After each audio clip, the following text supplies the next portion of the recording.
এদিকে আজ ভারতের আক্রমণে ডক্টর ইউনূস গুলিবিদ্ধ হয়েছে।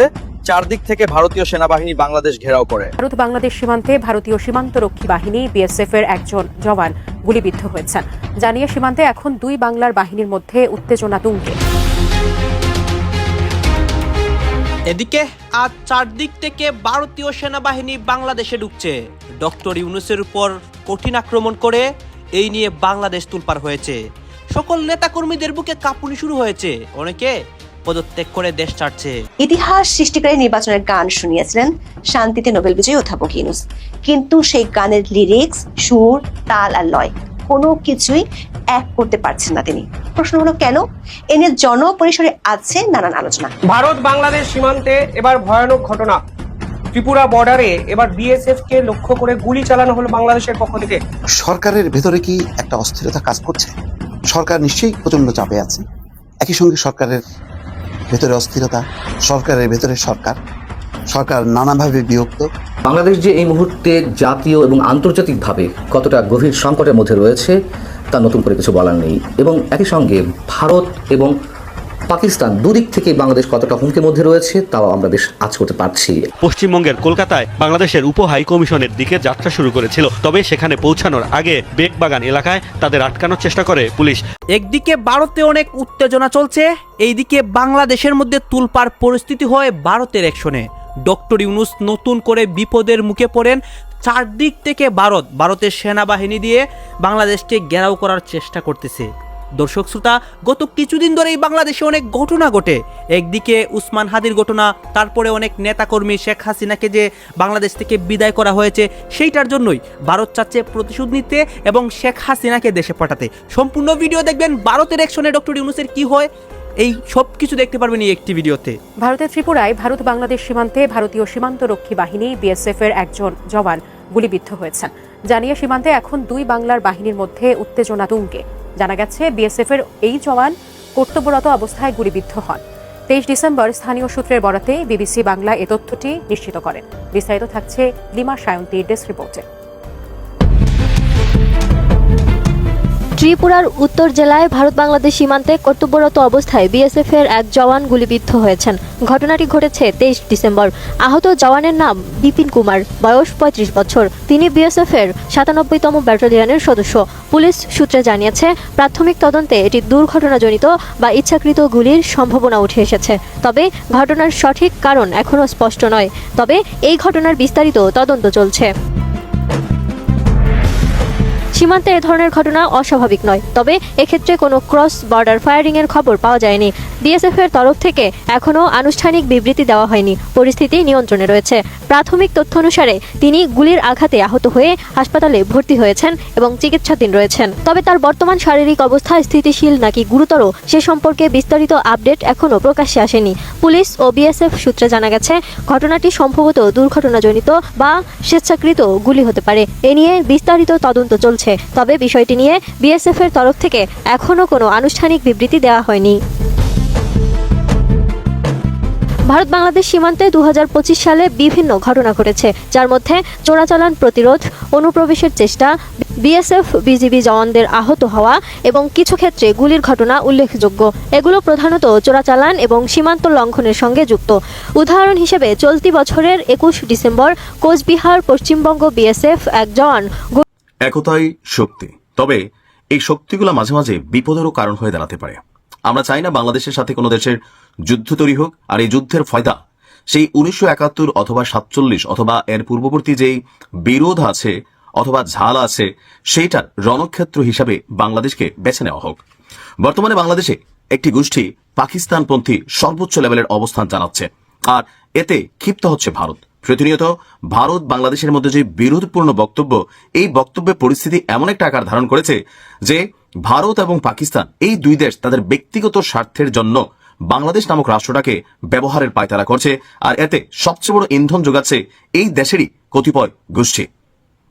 বাংলাদেশকে হাত দিলে ভারতে মিসাইল ছড়বে পাকিস্তান। হঠাৎ করে কেন এত ভালোবাসা আমাদের পাকিস্তানের জন্য? আর বাংলাদেশে যদি ভারত মিসাইল ছড়ে তাহলে বাংলাদেশি বা কি করবে? অর্থাৎ পরিস্থিতিটা এমন একটা জটিল পর্যায়ে ধারণ করছে যে কোনো সময় একটা অনাকাঙ্ক্ষিত ঘটনা কিন্তু ঘটতে পারে, আর এই ঘটনা যদি ছোট আকারেও ঘটে, পাকিস্তান যদি এখানে এসে নাক গলায়, এর পরের পরিস্থিতি যা ঘটবে, ইউক্রেনকে দেখে আজকের দিনে আমাদের শিক্ষা নেওয়া উচিত। ইউক্রেন যুদ্ধটা রাশিয়া এবং ইউক্রেন যুদ্ধ সম্পূর্ণ কিন্তু এটা কানেক্টেড না। এটার মধ্যে পরাশক্তি সবগুলো ইউক্রেনের কাঁধে ভর করছে। রাশিয়া ইউক্রেনকে প্রতিনিয়ত মারছে। দিন শেষে ইউক্রেন নামক রাষ্ট্রটা একদম স্থবির হয়ে গেছে, ধ্বংসপ্রাপ্ত হয়ে গেছে। এই দেশে আগামী 100 বছরেও এটার আর কোনো পরিবর্তন হবে না। সো আমরা চাই না বাংলাদেশ নামক রাষ্ট্রকে ব্যবহার করে ভারত এবং পাকিস্তান তারা তাদের পুরনো যে শত্রুতা সেটার ঝাল মিটাক। আর এই দেশে যারা পাকিস্তান এবং ভারতের স্বার্থবাদী মহল আছে তাদের সাবধান করে দিচ্ছি আমরা। দর্শক, পরিস্থিতি হঠাৎ করে ভিন্ন দিকে মোড় নিচ্ছে। হাসনাত আব্দুল্লাহর 7 সিস্টার্সকে কেন্দ্র করে যে বক্তব্য, সেই বক্তব্য দেওয়ার জন্য দিয়ে দিছে আর কি। থাকে না বাংলাদেশের পলিটিশিয়ান মানে ফাকনা কথা, আর এই পাকনা কথার কারণে যে উদ্ভূত পরিস্থিতি তৈরি হতে যাচ্ছে, সেই পরিস্থিতি সামাল দেওয়ার মতন অবস্থান কি আসলে বাংলাদেশের আছে? আপনি বি অনেস্টলি, বা যারা জানেন বোঝেন, ওই ফেসবুকে স্ট্যাটাস দিয়ে বিদেশে বৈশা এগুলো দিয়ে কাজ হবে না ভাই। ভারতের সাথে লড়াই করলে বাংলাদেশ 3 দিনও টিকবে না। 3 দিন, আমি গুনে বলতেছি, 72 ঘন্টা বাংলাদেশের অস্তিত্ব নাই হয়ে যাবে যদি অন্য কোনো দেশ বাংলাদেশের পাশে না দাঁড়ায়। এখন ধরেন এই যে পাকিস্তান ঘোষণা দিল বাংলাদেশের দিকে মিসাইল ছুড়লে, তাহলে পাকিস্তানের মিসাইল ভারতের দিকে তাক করে ছুড়ে দেওয়া হবে। তো এতে কি বাংলাদেশের লাভ হবে? ভারত কি সরাসরি পাকিস্তানকে আক্রমণ করবে, নাকি পাকিস্তান সরাসরি ভারতকে আক্রমণ করবে? খেলাটা হবে বাংলাদেশকে কেন্দ্র করে বাংলাদেশের মাঠে। এগুলো বোঝার জন্য মাথার মধ্যে ঘিলু থাকা চাই। জিয়াফুতখোর জাতি খালি স্লোগান দিয়া গরুর মাংস খাওয়ার জন্য আর ওই পিনাকিদা গরু পাঠাবে, আপনি খাবেন। উনি থাকেন কোথায়? ফ্রান্সে। যারা বাংলাদেশকে এই মুহূর্তে অস্থিতিশীল করতে চাচ্ছে তারা কোথায় থাকে? সবাই বউ বাচ্চা 14 গোষ্ঠী নিয়ে বিদেশে থাকে। ওই দেশে কি নাই? ওই দেশে তার এরকম একটা আহ্বান দিতে পারে? পরিস্থিতি কিন্তু আপনি যা ভাবছেন তা হচ্ছে না।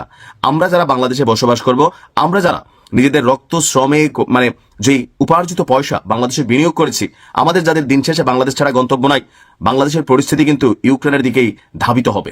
একটা চক্র কিন্তু লেগে গেছে। শুনতে অনেকটা খুশি লাগলেও কিন্তু এই খুশির পরে যে কি খুশি দুঃখ আছে সেটা অনেক আইডিয়া করতে পারছেন না। পাকিস্তানের ক্ষমতাসীন দল মুসলিম লীগের যুব শাখার নেতা কামরান সাইদ ওসমানী ভারতকে সরাসরি হুমকি দিয়ে বলেছে, বাংলাদেশে কোনো ধরনের হামলা হলে পাকিস্তানের সেনাবাহিনী এবং তার মিসাইল এর জবাব দেবে। এখন ভারতের সাথে বাংলাদেশে যদি যুদ্ধ হয়, বাংলাদেশ এবং পাকিস্তানের মধ্যে কি কোনো সামরিক চুক্তি আছে? যেমন ধরেন সৌদি এবং পাকিস্তানের মধ্যে একটা সামরিক চুক্তি আছে। যদি সৌদিতে কেউ হামলা চালায় তাহলে পাকিস্তান জবাব দেবে, পাকিস্তানে কেউ হামলা চালালে সৌদি জবাব দেবে। এটা একটা প্রতিরক্ষা চুক্তি। তো বাংলাদেশের সাথে কি পাকিস্তানের এমন কোনো প্রতিরক্ষা চুক্তি আছে? রাষ্ট্র টু রাষ্ট্র নাই তো।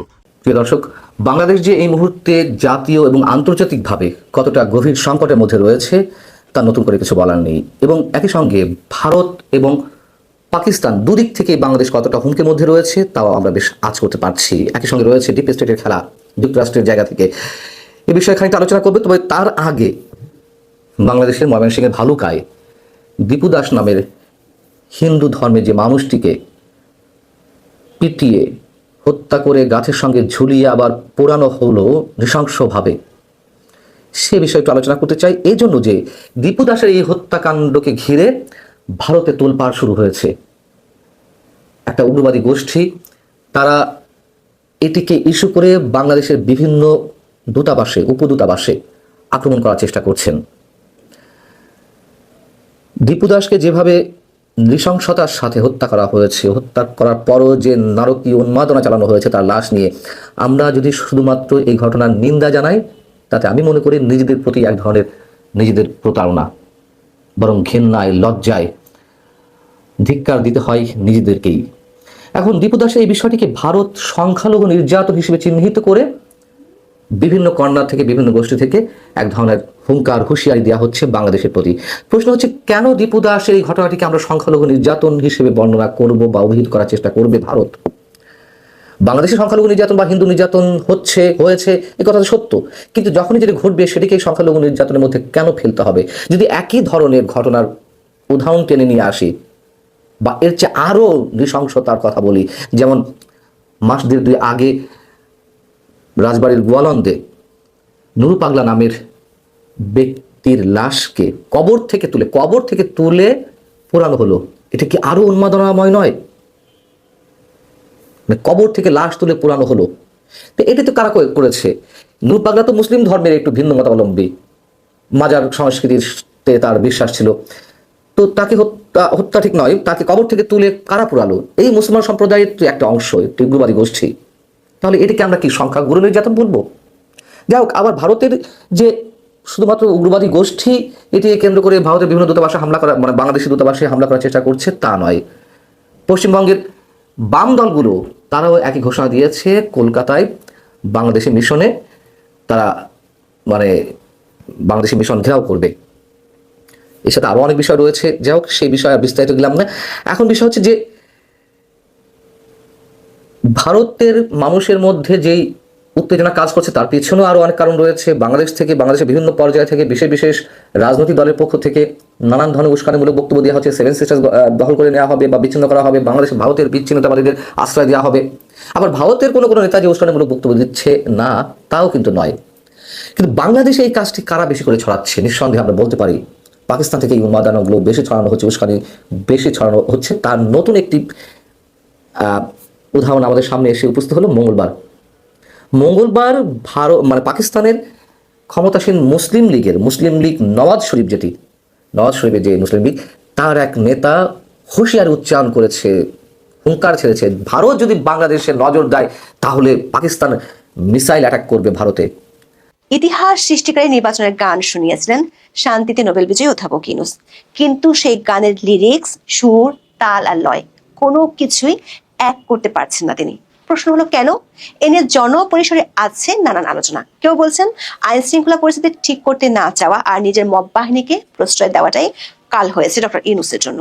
অন্য একটি পক্ষ মনে করে সরকার মিত্র বলে পরিচিত অনেক রাজনৈতিক দলই নির্বাচন চায় না, কারণ ক্ষমতার স্বাদ হারাতে হবে এই ভয়ে মিত্ররা নির্বাচন চান না। তবে এসব আলোচনা আস্তে আস্তে পাল্টে যাচ্ছে 18 ডিসেম্বরের পর থেকে। 18 ডিসেম্বর এক রাতে দুটি গণমাধ্যম, ছায়ানট সহ একাধিক প্রতিষ্ঠানে হামলা, অগ্নিসংযোগ, ভারতীয় দূতাবাসে হামলার চেষ্টা, ময়মনসিংহে এক হিন্দু যুবককে পিটিয়ে ও পুড়িয়ে মারার ঘটনার পর সরকারের পক্ষের লোকজনের মুখেই শোনা যাচ্ছে নতুন কথা। তারা প্রকাশ্যে এসব মব সন্ত্রাসের জন্য সরকার একটি পক্ষ কিংবা গোটা সরকারকে দায়ী করছেন। সরকার মিত্রদের এমন অভিযোগের পর মিলিয়ন ডলারের প্রশ্ন হলো, সরকারের ভিতরে থাকা এই একটি পক্ষ কারা, যাদের মদদে এমন ভয়াবহ মব সন্ত্রাস হয়েছে?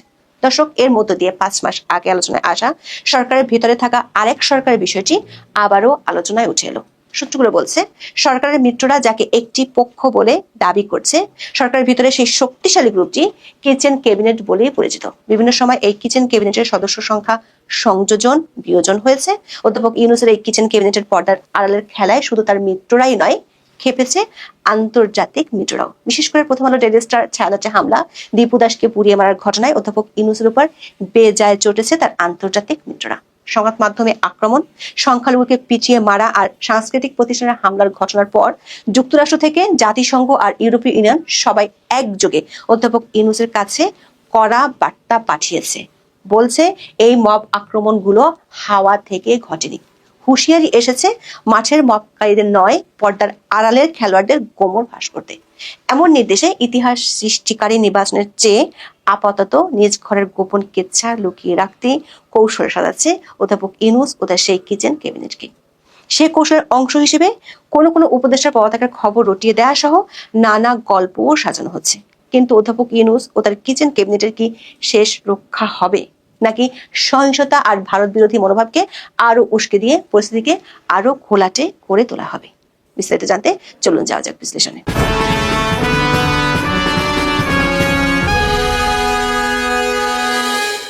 গত 18 ডিসেম্বর ইনকলাব মঞ্চের মুখপাত্র ওসমান হাদির মৃত্যুর খবর ঘোষণার পরই শুরু হয়ে যায় তাণ্ডব। ওই রাতে দেশের দুটি সংবাদপত্র ডেইলি স্টার ও প্রথম আলো কার্যালয়ে যখন দুর্বৃত্তরা আগুন দেয়, তখনও পত্রিকা দুটির ভেতরে অনেক কর্মী কাজ করছিলেন। এর মধ্যে ডেইলি স্টার ভবনে দেওয়া আগুন ছিল ভয়াবহ। কর্মীরা প্রাণ বাঁচাতে ভবনের ছাদে চলে যান, কিন্তু সেখানেও প্রচন্ড ধোঁয়ায় তাদের জীবন বিপন্ন হয়ে পড়েছিল। নিঃশ্বাস নিতে তাদের কষ্ট হচ্ছে, আমরা মরে যাচ্ছি, এরকম কথাও ওই সময় ডেইলি স্টারের কর্মীরা সোশ্যাল মিডিয়ায় লিখে বাঁচার আকুতি জানিয়েছিল। হামলা চালিয়ে আগুন দেওয়া হয় দেশের সংস্কৃতির প্রাণের প্রতিষ্ঠান ছায়ানটে। চট্টগ্রাম ও রাজশাহীতে ভারতীয় হাইকমিশনে হামলার চেষ্টা হয়। ভয়াবহ নৃশংস ঘটনাটি ঘটে ময়মনসিংহে। হিন্দু যুবক দীপু দাসকে জীবন্ত পিটিয়ে পুড়িয়ে মারা হয়। ওই রাতে ভয়াবহ এই তাণ্ডব লীলার মধ্যে সরকার ও প্রশাসনের নীরব বাঁশি বাজানোর ভূমিকা ছিল সবচেয়ে দৃষ্টিকটু। সরকারের মিত্ররা সরাসরি বলছেন এই হামলাগুলো ছিল পুরোপুরি পরিকল্পিত আর এতে ছিল সরকার একটি অংশের সংশ্লিষ্টতা। দৈনিক প্রথম আলো ডেইলি স্টারের উপর আক্রমণের প্রতিবাদে 22 ডিসেম্বর রাজধানীর সোনারগাঁও হোটেলে মব ভায়োলেন্সে আক্রান্ত বাংলাদেশ শীর্ষক এক প্রতিবাদ সভা অনুষ্ঠিত হয়। সেখানে এনসিপির আহ্বায়ক নাহিদ ইসলাম বোমা ফাটিয়েছেন। তিনি বলেছেন খুব বেশি দর্শক আপনারা তো দেখলেন এখানে কি কথা হচ্ছে, অনেকে কিন্তু অনেক কথা বলতেছে, অনেকে আলোচনা করতেছে, অনেকে সমালোচনা করতেছে দেশের বিভিন্ন অবস্থা এবং পরিস্থিতি নিয়ে, বিশেষ করে এখানে দেশের রাজনৈতিক প্রেক্ষাপট নিয়ে কথা হয়, আরও অনেক বিষয় নিয়ে কথা হয়। এই বিষয়গুলো দেখে এখানে যে আপনাদেরকে বিভিন্ন বক্তব্য দেখিয়েছি, এইগুলো দেখে আপনাদের কি মনে হচ্ছে এবং আপনাদের মন্তব্য কি? আপনার মন্তব্যটা অবশ্যই আপনারা আমাদের কমেন্ট বক্সে লিখে যাবেন। আর হ্যাঁ, তখন আপনাদেরকে আমরা যা কিছু দেখিয়েছি সব কিছু আমরা সোশ্যাল মিডিয়া থেকে সংগ্রহ করেছি, এখানে আমাদের নিজস্ব কোনো মন্তব্য নেই বা আমাদের নিজস্ব কোনো সিদ্ধান্তও নেই। সর্বশেষ আপনাদের কাছে আমাদের একটা রিকোয়েস্ট থাকবে, আপনারা আমাদের চ্যানেলে নতুন দর্শক হয়ে থাকলে চ্যানেলটি সাবস্ক্রাইব করবেন এবং পাশে থাকা বেল বাটনটি বাজাবেন যাতে করে নেক্সট ভিডিওটা সবার আগে আপনাদের কাছে পৌঁছে যায়। ধন্যবাদ।